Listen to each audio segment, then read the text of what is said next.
जय हिंद विद्यार्थी मित्रांनो. जो तुमचा ध्येय वेळा प्रवास चालू आहे आता सध्या जो संघर्ष चालू आहे नोकरी मिळवण्यासाठी, त्यासाठी आम्ही एक छोटासा उपक्रम सुरू केला आहे. चालू घडामोडी. हा सरळ सेवा पोलीस भरती सर्वांना उपयुक्त आहे. चला वेळ वाया न घालवता आज आपण बघूया, की आज महत्त्वाचे चालू घडामोडीचे कोणकोणते 10 प्रश्न आहेत. बघा महाराष्ट्रातील पहिला जलपर्यटन प्रकल्प हा कोणत्या नदीवर सुरू होणार आहे? तर वैनगंगा नदीवर सुरू होणार आहे. पहिल्या परीक्षेला विचारता त्यामुळे काळजीने लक्षात राहू द्या. पहिला जलपर्यटन प्रकल्प कोणत्या नदीवर? तर वैनगंगा. त्यानंतर बघा मित्रांनो, सर्वोच्च न्यायालयाचे 51वे शब्दाला हायलाइट करा. शक्य असेल तर नोट डाउन करून घ्या. सर्वोच्च न्यायालयाचे 51वे सरन्यायाधीश म्हणून कोणाची निवड करण्यात आली आहे? तर संजीव खन्ना यांची निवड केली आहे. यांची निवड कोण करतं रे सर्वोच्च न्यायालयाच्या सरन्यायाधीशांची? तर राष्ट्रपती हे निवड करतात.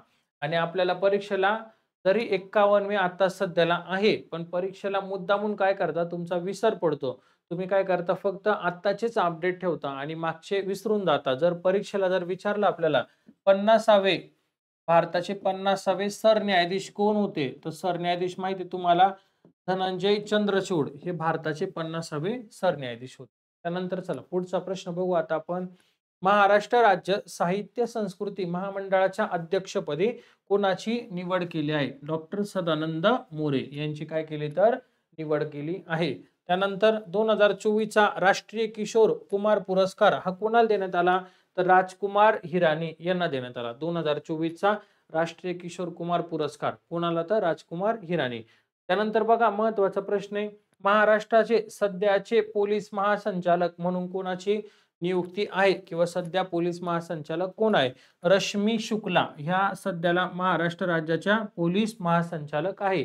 त्यांची निवडणूक जेव्हा होती महाराष्ट्र राज्याचं विधानसभेची त्यावेळी त्यांची महासंचालक नव्हते आणि नंतर परत रश्मी शुक्ला यांना महाराष्ट्राचे पोलीस महासंचालक म्हणून काय केले तर त्यांची नियुक्ती केली.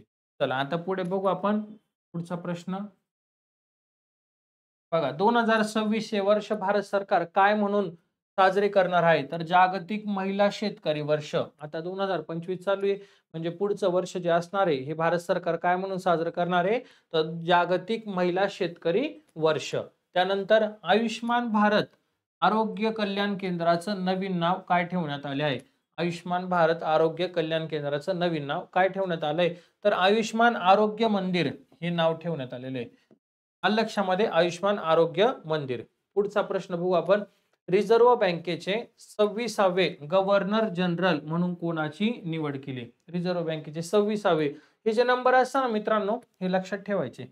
50वे, 51वे, 26वे हे परीक्षेला विचारता. आपण काय करतो माहिती का? रिझर्व्ह बँकेचे सध्याचे गव्हर्नर जनरल कोणी? संजय मल्होत्रा असं करतो आणि हा नंबर आला परीक्षेला 25वे, 26वे, 27वे गेला का 1 मार्क. आणि 1 मार्क तुम्हाला माहिती आहे आपलं मेरिट ठरवता असतो. 1 मार्कावर 100 मुलं असतात. कारण एक जर ॲव्हरेज काढला ना आपण एका जागेसाठी काय येतात 100 अर्ज येतात. आपल्या परीक्षेला, पेपरला इतर पण 100 म्हणजे आपल्याला काय करावं लागतं 99 लोकांपेक्षा काहीतरी वेगळं काहीतरी करून दाखवावं लागतं. तेव्हा आपण कोण ठरणार आहे 100 हवे. मग त्यासाठी सांगतोय की हे जे नंबर असतात याच्यावर पण कॉन्सन्ट्रेशन असून द्या. शक्य असेल तर नोट डाउन करत जा. पुढे बघू आपण 2024चा अंडर 19 क्रिकेट आशिया चॅम्पियनशिप विजेता देश कोणता ठरला? तर बघा विजेता देश ठरला बांगलादेश आणि परीक्षेला उपविजेता येऊ शकतो. उपविजेता कोण येतं? आपला भारत. आणि स्पर्धेचं ठिकाण विचारलं तर दुबई. तीनही प्रश्न आहे. 2024चा अंडर 19 कोणी जिंकला?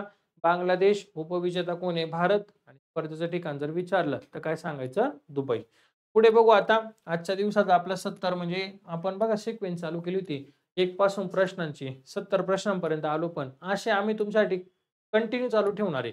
हे प्रश्न जे आहे हे बंद नाही होणार.